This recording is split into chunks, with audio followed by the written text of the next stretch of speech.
আসসালামাইকুম, welcome to ইরুলুম। আমি তোমাদের শিহাব ভাইয়া। আজকে তোমাদের সাথে আলোচনা করব রসায়ন চতুর্থ অধ্যায় পর্যায় সারণী। তো চলো আমরা সামনের দিকে আগাই।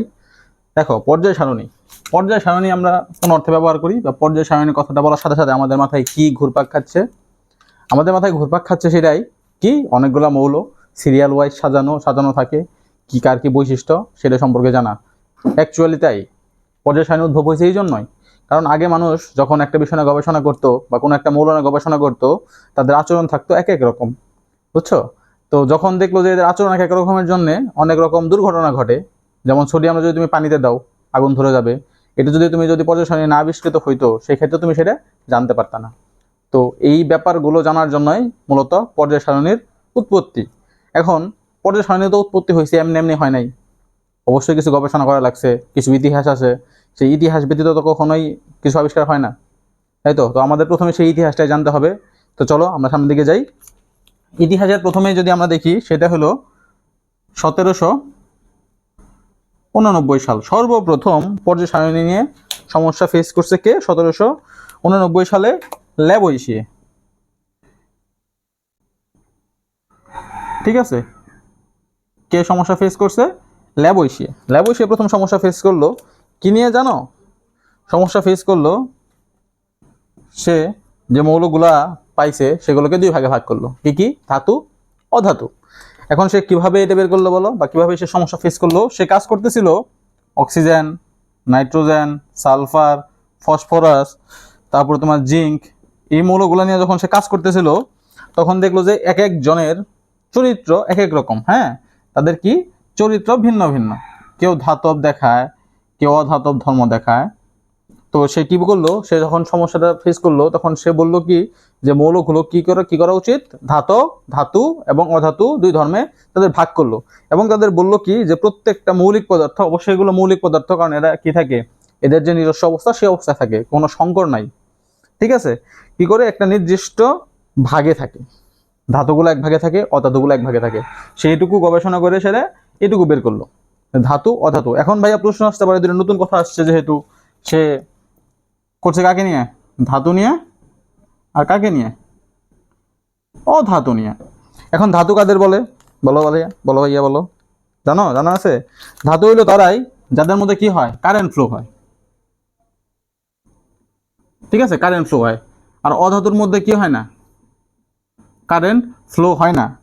অধাতুগুলো কারেন্ট ফ্লো হয় না, অধাতুগুলো অনেক ভঙ্গুর হয়, নরম হয়, এই জন্য কারেন্ট ফ্লো হয় না। কারণ কারেন্ট ফ্লো মানে কি, ইলেকট্রনের প্রবাহ হইলে পরে অবশ্যই সেখানে কি হবে, একটা দৌড়াদৌড়ি বা ছোটাছুটি থাকবে। সেই ছোটাছুটি যদি থাকে সেক্ষেত্রে সে কি ধাতু। আর অধাতুর ক্ষেত্রে এই ছোটাছুটি থাকে না। যদি ছোটাছুটি হইতো সেই ক্ষেত্রে কি হইতো, অধাতু ভেঙে চূর্ণ বিচূর্ণ হয়ে যেত, বা তার ভিতরে সে আর অবস্থিত থাকতো না। এই জন্য সেটা কি, অধাতুটা কি ভঙ্গুর, সে ভাঙে যায়, সে ভাঙতে পারে, সে অন্য অবস্থায় যাইতে পারে। কিন্তু ধাতুগুলা কি শক্তিশালী, ভঙ্গুর না। ঠিক আছে, দেখো ল্যাবয়সিয়ে এইটুকুই কথা বললো। এখন যদি আমরা আর একটু সামনের দিকে যাই, এখন একজন বিজ্ঞানী কথা বলছে, কতগুলা মতবাদ না দিলে কি আর সেটা একটা সমাধানে আসবে? অবশ্যই না।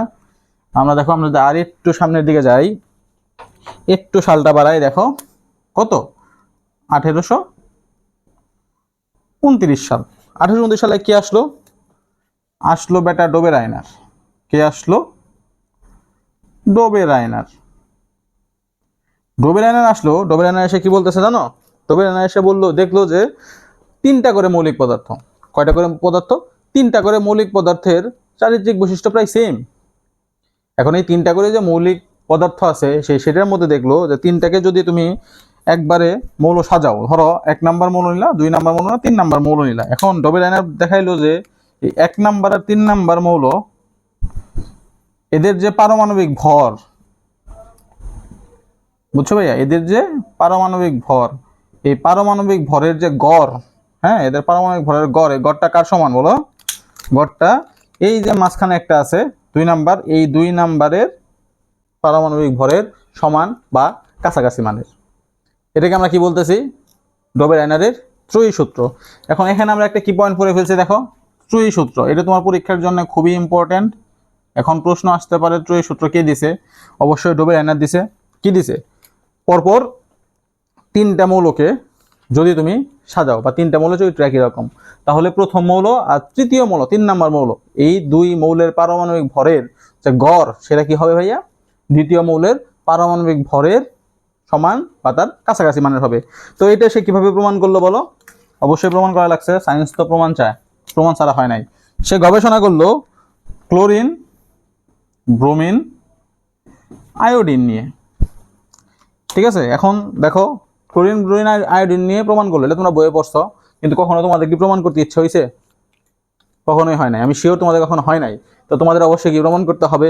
এখন আমি যদি তোমাদের ক্ষেত্রে শুধু দেখো, ক্লোরিনের ক্ষেত্রে পারমাণবিক ভর হইল 35.5, 1 নাম্বার আর 3 নাম্বার নেই। আয়োডিনের ক্ষেত্রে হলো 127, তাহলে ব্রোমিনের ক্ষেত্রে কত হবে বলো? কত হবে? নর্মালি ব্রোমিনের পারমাণবিক ভর হইল 80। এটা তোমাদের বাড়ির কাজ, তোমরা নিজেরা নোট খাতায় যখন তুলবা তখন এই অঙ্কটা করে রাখবা, তাহলে প্রমাণ সহ তোমার জানা হয়ে গেল। তাহলে দেখো আমরা কিন্তু অলরেডি দুটো মতবাদ সম্পর্কে জেনেছি। এখন তোমরা ভিডিওটা এখানে থামিয়ে একটু সামান্য 1 মিনিট একটু চিন্তা করতে পারো এরকম ভাবে যে তোমরা কি কি শিখলা বা এই দুই মতবাদে কি বলছে। দুইটা কিন্তু খুবই ইম্পর্টেন্ট জিনিস গেছে। প্রথমে কে বলছিল, সে কি বলছিল, দ্বিতীয়তে ডোবেল আয়নার কি বলছে, ত্রয়ী সূত্র কে দিছে, ত্রয়ী সূত্র কি ছিল, এটা তোমার জানতে হবে। তাহলে আমরা যদি আর একটু সামনের দিকে যাই, দেখো সাল আর একটু বাড়াই, 1864 সাল। সাল বাড়তেছে, নতুন বিজ্ঞানী আসতেছে, নতুন কথা বলতেছে, ঠিক আছে। সাল বাড়াই এসে তখন কি আসলো? অবশ্যই আসলো নিউল্যান্ড। নিউল্যান্ড কয় নাম্বারে আসলো? 3 নাম্বারে কিন্তু নিউল্যান্ড আসলো, 3 নাম্বারে, ঠিক আছে। এখন দেখো নিউল্যান্ড এসে কি বললো, সে আইসেই বললো যে না আমি তৃতীয় কি ত্রয়ী সূত্র মানি না, আমি দিব নতুন সূত্র। কি সূত্র দিব? দিল সে অষ্টক সূত্র। অষ্টক সূত্র কি ভাইয়া? দেখেন অষ্টক মানে কি বুঝতেছেন আপনি? অষ্টক মানে তো নর্মালি মনে হচ্ছে অষ্টক মানে কি 8, তাহলে কি যেহেতু কেমিস্ট্রি তাহলে কাদের নিয়ে খেলতে হবে? মৌল নিয়ে। তাহলে কি নিয়ে? মৌল নিয়ে। এখন নিউল্যান্ড এসে কি বললো? নিউল্যান্ড এসে বললো যদি মৌলসমূহকে তাদের পারমাণবিক ভরের অনুসারে সাজানো হয় তাহলে 8টি যে মৌল আছে 1 থেকে 8 পর্যন্ত যে মৌল তাদের যে কোনো একটি চরিত্র অন্য একটির সাথে মিলে যায়। আমি কি বলছি বলো? বলো। টোবেরানা বললো কি নিউল্যান্ড বললো যে যদি 8টি মৌলকে তাদের পারমাণবিক ভর অনুসারে সাজানো হয় তাহলে তাদের যে কোনো একটি মৌলের ধর্ম কার সাথে? অষ্টম মৌলের সাথে কি হয়? মিলে যায়। এটা হলো কার? নিউল্যান্ডের অষ্টক সূত্র। এখন নিউল্যান্ড দেখো অষ্টক সূত্র দিয়ে সে নাই হয়ে গেল, অষ্টক সূত্র নাই। তারপর আমরা একটু যদি সামনের দিকে আগাই, কি বললো? সাল আসলো কত? 1869 সাল। নতুন বিজ্ঞানী আসলো, নতুন মতবাদ, নতুন কথাবার্তা। কে আসলো? মেন্ডেলিফ, তাই তো? মেন্ডেলিফ এসে সেটা কি বললো? আগের কয়জন ছিল? 3 জন ছিল। তো 3 জন বিজ্ঞানীর যে কথাবার্তা, 3 জন বিজ্ঞানীর সব কথাবার্তা মিলে এসে বললো যে ঠিক আছে তোমাদের সবার কথাই ঠিক আছে, এখন আমি 3 জনের কথা মিলে এসে একটা নতুন সূত্র দিব, ঠিক আছে, নতুন কথা বলবো। সেই নতুন কথাটা কি বললো? সে বললো যে কিচ্ছু না, আগের জনেরটাই ছিল যে মৌলসমূহের যে ধর্ম আছে না, প্রত্যেকেরই তো একটা ধর্ম আছে, তো মৌলসমূহের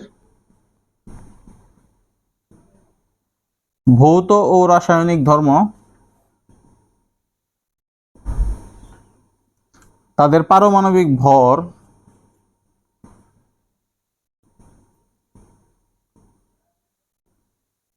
পরিবর্তনের সাথে কি হয়? পরিবর্তিত হয়। পারমাণবিক ভর বৃদ্ধির সাথে পর্যায়ক্রমে বৃদ্ধির সাথে পর্যায়ক্রমে কি হয়? আবর্তিত হয়। এখন দেখো এখানে নতুন কিছু বলছে। অষ্টক সূত্রেও তো তাই বলছিল, যে কোনো একটা মৌল অষ্টম সূত্রের সাথে কি হয়? চরিত্র ঠিক হয়। এখন এই সাথে একটু মডিফাই করে কি বলছে? যে তাদের ভৌত আর রাসায়নিক ধর্ম পরিবর্তন হয় কার সাথে? পারমাণবিক ভর বৃদ্ধির সাথে সাথে। এখন দেখো আমরা যদি এক্সাম্পল হিসেবে ধরতে পারি, আমরা সবসময় হ্যালোজেন দিয়ে ধরি, তো হ্যালোজেন দিয়ে যদি আমরা ধরি, দেখো ক্লোরিন নেই, ব্রোমিন নেই, আয়োডিন নেই। এরা কি একই গ্রুপের উপর থেকে নিচে, তাই তো? গ্রুপ পর্যায়ে না জানলে জানবা, সমস্যা নেই, আস্তে আস্তে উপর থেকে নিচে। এখন এদের স্টেট কি? এটা সব হ্যালোজেন বা 17 নম্বর গ্রুপের মৌল। ক্লোরিনের ক্ষেত্রে কি থাকে? থাকে গ্যাস। ব্রোমিন কি থাকে? তরল। আয়োডিন কি থাকে? কঠিন। দেখছো, এই সেম কথাটাই মেন্ডেলিভ বলছে যে তাদের পারমাণবিক ভর বৃদ্ধির সাথে সাথে ভৌত ও রাসায়নিক ধর্ম কি হয় ভাইয়া? আবর্তিত হয়, পরিবর্তন হয়। ঠিক আছে, এখন দেখো মেন্ডেলিভ আরো একটা গুরুত্বপূর্ণ কাজ করছিল। সে কি করছিল? সে সে যখন গবেষণা করছে তখন 63টা মৌল আবিষ্কৃত হয়েছিল, কিন্তু সে কি করছে? কিছু ঘর ফাঁকা রাখছে।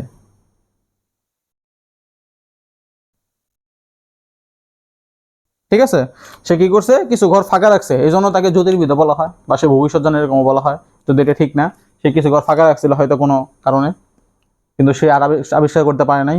তো পরবর্তীতে তো ওই ঘর দেওয়া হয় নাই, যদিও 4টা বা 5টা ঘর খালি ছিল। কিন্তু এখন মৌল কয়টা? 118টা। এখন দেখো মেন্ডেলিভ এই কথা বললো, এখানে একটা কি পয়েন্ট আছে দেখো। আমরা এতক্ষণ পর্যন্ত যত কথা বললাম সব কি নিয়ে? পারমাণবিক ভর নিয়ে। এখন পর্যন্ত কিন্তু আমরা পারমাণবিক সংখ্যাই আসি নাই। এখন পারমাণবিক ভর নিয়ে সব রকম কথাবার্তা শেষ। ঠিক আছে, এখন এই যেহেতু মডেল দিছে, এর মডেল ত্রুটি থাকবো না? এটা হয়, অন্য কেউ গবেষণা কি করবে না? অবশ্যই করবে। সেই গবেষণাটা কেমনে করবে বলো? এখন এর ত্রুটিটা কি? মেন্ডেলের ত্রুটি কি ছিল বলো? মেন্ডেলের ত্রুটি, তাই তো? ত্রুটি বা ভুল। মেন্ডেল একটা ভুল করছে, সেটা হইলো যে সে বলছে, সে নিজে কি বলছে যে পারমাণবিক ভর যার কম সে আগে বসবো, যার ভর বেশি সে পরে বসবো। কিন্তু সে করলো কি? সে আর্গনের পারমাণবিক ভর হলো 40, পটাশিয়ামের হইলো 39। তাইলে নিয়ম অনুযায়ী কার আগে বসার কথা বলো? অবশ্যই পটাশিয়ামের আগে বসার কথা। কিন্তু সে ভৌত ধর্ম দেখে, বা তার যে ভৌত রাসায়নিক ধর্ম আছে, ধর্ম দেখে কারে বসাইলো? আর্গন রে বসাইলো আগে, পটাশিয়াম রে বসাইলো পরে। এখন বলো, সেই বললো পারমাণবিক ভর যার কম সে বসবো আগে, আর যার বেশি সে বসবো পরে। সেই কথা মানছে? মানে নাই। কারণ মানে নাই, এই জন্য এটা তার ত্রুটি। ঠিক আছে, তো তার ত্রুটি কি ছিল? এটাই ছিল তার ত্রুটি। সে বলছে এক কথা, করছে এক কথা, বা মিল করতে পারে নাই। এখন মেন্ডেলিভের ত্রুটি যাওয়ার পরে দেখো, মেন্ডেলিভ শেষ, নতুন বিজ্ঞানী আসবো, নতুন মতবাদ। ঠিক আছে ভাইয়া, দেখো নতুন বিজ্ঞানী কি আসলো এই কিছুদিন আগে। কত সালে? 1913 সালে। কে আসলো? মোসলে। মোসলে এসে সাথে কি বললো? তোদের ভাই পারমাণবিক ভর নিয়ে অনেক কথা হয়েছে, আমরা আর পারমাণবিক ভরের কথায় যাব না। তোদের কথা পুরো কনসেপ্ট সবই ভুল, সামনে যতজন যা বলছো সবই ভুল, এখন আমি যা বলি সেটা শোন। সেটা কি বলছে? সে এসে কি বলছে? সে এসে প্রথম কথা বললো পারমাণবিক সংখ্যা নিয়ে।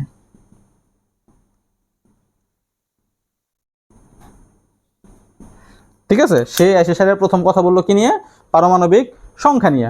আর আগের সবগুলা কিনে বলছিল পারমাণবিক ভর নিয়ে। তোমরা কিন্তু পরীক্ষার প্রশ্নে এই জিনিসটা খুব উল্টাপাল্টা করো। পারমাণবিক ভরকে বলছে, পারমাণবিক সংখ্যাকে বলছে। শুধুমাত্র মোসলে বলছে পারমাণবিক সংখ্যা নিয়ে, আর সবাই কিনে বলছে পারমাণবিক ভর নিয়ে। তো মোসলা এসে কি বললো? মোসলা এসে সেটা প্রস্তাব দিল যে মৌলসমূহকে তাদের পারমাণবিক সংখ্যা, যে পারমাণবিক সংখ্যা এই অনুযায়ী সাজাতে,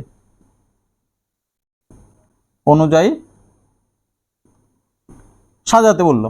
ঠিক আছে, মোসলা শেষে বললো কি? তাদেরকে পারমাণবিক ভরের কথা বাদ দেন, আপনারা তাদেরকে পারমাণবিক সংখ্যা হিসেবে সাজান। পারমাণবিক সংখ্যা হিসেবে সাজায় দেখলো যে হ্যাঁ তা তো ঠিক আছে, কিন্তু সে যে এটা করলো কার ভুল ধরে? মেন্ডেলিফের ভুল ধরে। মেন্ডেলিফ কি ভুল করছিল মনে আছে? মেন্ডেলিফ কি করছিল? আর্গনের আগে, আর্গন রে বসাইছিল আগে, পটাশিয়াম রে বসাইছিল কোথায়? পরে। আর মোসলা শেষে এই ভুলটাই ধরলো, সে শেষে পটাশিয়াম রে বসাইলো আগে, আর্গন রে বসাইলো পরে। ঠিক আছে, এটা বসাইলো কই? পরে। আর পটাশিয়াম রে বসাইলো কোথায়? আগে। বুঝতে পারছো ভাইয়া? এখন সে শেষে মেন্ডেলিফের এই একটাই ভুল ছিল, একটা ভুল সে ধরলো, ধরে মেন্ডেলিফের যে কথা ছিল সেটাই থাকলো। শুধু পারমাণবিক ভরের জায়গায় পারমাণবিক সংখ্যা নিয়ে আসলো, সঙ্গে কি করলো? তার এই যে আগে আগে আর পরে বসানোর যে ঝামেলাটা, এটা সে সঠিকভাবে প্রমাণ করলো। এখন দেখো, সে মোসলে তো এটা বলছে, মোসলে বলছে মানে কি সে বিজ্ঞানী হয়ে গেছে? তুমি আমি যদি কিছু একটা আবিষ্কার করি, আমরা কি বিজ্ঞানী হয়ে গেছি? না। সেটা অবশ্যই কারোর না কারোর দ্বারা গৃহীত হইতে হবে।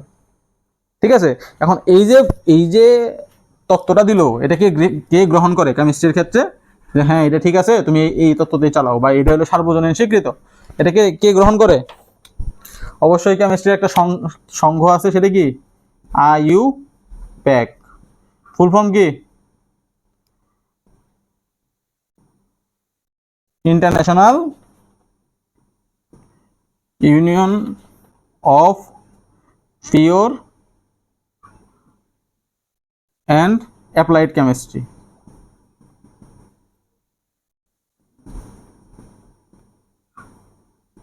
ঠিক আছে, এখন কি বললো? মোসলের যে তত্ত্বটা, মোসলের তত্ত্বটা মানলো কে? মোসলের তত্ত্ব কে মানলো?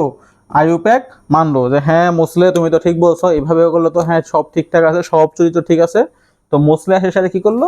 সব তত্ত্বের সমাধান মিটাইলো এবং আধুনিক যে পর্যায় সারণী, এই আধুনিক পর্যায় সারণীটা সে সৃষ্টি করলো। কারণ আধুনিক পর্যায় সারণী যে সৃষ্টি করলো, আধুনিক পর্যায় সারণী সে সৃষ্টি করার জন্য তার ভিত্তি কি ছিল বলো? এখানে ভিডিওটা তোমরা একটু আটকাবা, নিজেরা পড়ছো কিনা চেষ্টা করবা যে আধুনিক পর্যায় সারণীর ভিত্তি কি। বা তোমাদের কাছে একটা প্রশ্ন, আমাদের গ্রুপে তোমরা অ্যান্সার দিবা, এটাই প্রশ্ন যে আধুনিক যে পর্যায় সারণী তার ভিত্তি কি।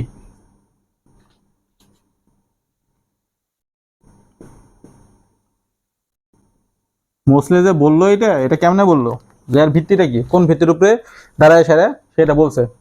এটা তোমরা অবশ্যই আমাদের গ্রুপে সলভ দিবা বা নিজেরা অবশ্যই করবা। তোমাদের নিজেদের পারাদের কথা আমাদের গ্রুপে দেওয়া না দেওয়া দিয়ে নট নেসেসারি। তুলছ? ঠিক আছে, দেখো আমরা একটু সামনের দিকে যদি যাই,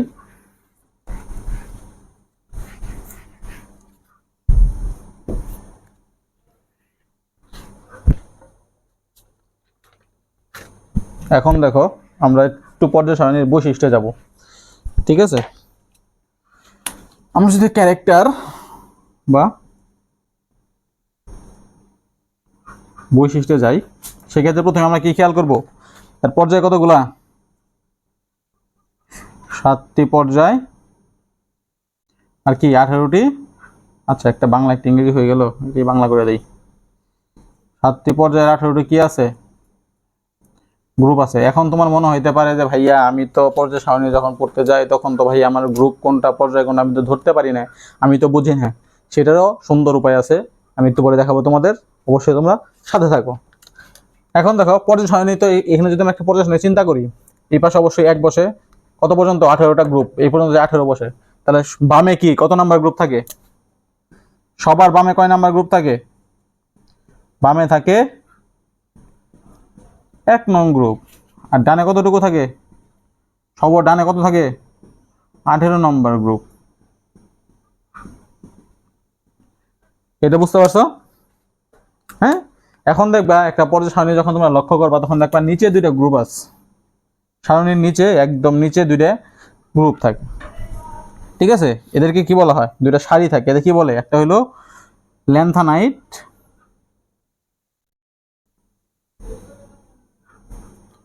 ও কি একটি নাইট। কোনটা কোন পর্যায়ের বলো ভাইয়া? বলো। ল্যান্থানাইট হইলো 6 নং পর্যায়ের, আর অ্যাক্টিনাইট হইলো 7 নং পর্যায়ের। বুঝতে পারছো? এটা খুবই ইম্পর্টেন্ট একটা প্রশ্ন, সো এটা তোমরা স্টাডি রাখতে পারো, পরীক্ষার জন্য হট, MCQ এর জন্য হট টপিক। ঠিক আছে ভাইয়া, আমরা তাহলে একটু সামনের দিকে যাই। তোমাদের কাজ হইলো কোন গ্রুপে কতগুলা মৌল আছে এটা একটু দেখে রাখা। ঠিক আছে, আমরা যদি একদম রাফলি যাই, তাহলে দেখো আমরা যদি প্রথমে পর্যায়ের কথা চিন্তা করি, কয়টা পর্যায় আছে? 7টা পর্যায় আছে। দেখো পর্যায়ে 1 নম্বরে মৌল থাকে কয়টা? 2টি মৌল থাকে। 2 নং পর্যায়ে 2 তো শুধু 2 না, 2 আর 3 থাকে। 2 আর 3 4 আর 5 6 আর 7, কতটি? 8টি। 8 18 32। তোমরা কেমিস্ট্রিতে অনেক সময় শুনবা বা যে স্যারের কাছে পড়ে থাকো, শুনবা যে এই নাম্বারটা তোমাদের পড়ায় কি নাম্বার বলে? ম্যাজিক নাম্বার বলে। ঠিক আছে, কত? 2 8 18 36 54 then 86 and then and so on. হ্যাঁ, এই নাম্বারটা আসলে সরি 32 36 পর্যন্ত ম্যাজিক নাম্বার। তো এই নাম্বারটা আসলে আসছিল এখান থেকে, ঠিক আছে। এই পর্যায়ে যে মৌল সংখ্যা এখান থেকে আসছিল ম্যাজিক নাম্বার।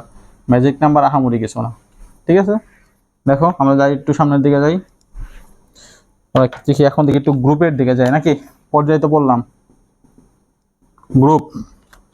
গ্রুপের ক্ষেত্রে দেখো গ্রুপ নাম্বার দিয়ে নিই আগে 1 2 3 4 থেকে 12 13 থেকে 17 আর হলো 18 নাম্বার গ্রুপ। কোনটায় কতটুকু মৌল আছে ভাইয়া? এই দেখো 7টি মৌল আছে। তারপরে কি 6 32 4টি করে, এটাতে কিন্তু যেটাতে ডাবল সেটা কিন্তু 4টি বা করে 4টি করে 6টি করে, আর এখানে কয়টা 7টি মৌল আছে, ঠিক আছে ভাইয়া। এটুকু বুঝতে পারছেন? এটা মনে রাখবা কিভাবে, এটা খুবই ইম্পর্টেন্ট জিনিস না। কেমনে ভাইয়া এত কিছু কেমনে মনে রাখবো? দেখো তো এটা একটা নাম্বার আকারে মনে রাখা যায় কিনা। 76 32 46 7, বা ফোন নাম্বার মনে রাখতে পারো, প্রথমে আর লাস্টে কি 7, তারপরে দুটো কি 6, দেখছো 7 6 6 7, সোজা দেখছো উল্টা আসতেছে, তারপরে কি 3 6 2 4। যারা আমার মতো একটু ফাঁকিবাজ টাইপের মুখস্থ করতে চাও না তাদের জন্য দেখো খুবই সুন্দর একটা ফরম্যাট। প্রথমে 7 7, দ্বিতীয় কত 6 6, তৃতীয় কত 3, 3-এর দ্বিগুণ কত, এটা কয় গুণ 2 গুণ, এটা কয় গুণ 2 গুণ, বুঝছো। এটাও একটা ট্রিক্স মনে রাখার, তোমার কাছে যেটা সহজ মনে হয়, ঠিক আছে। এখন আমরা আর একটু সামনের দিকে যাই। দেখো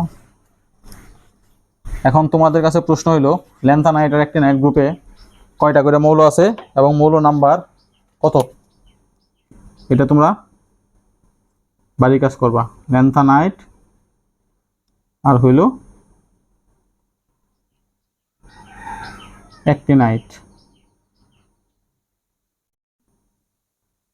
কয়টি মৌল এবং কত থেকে কত পর্যন্ত?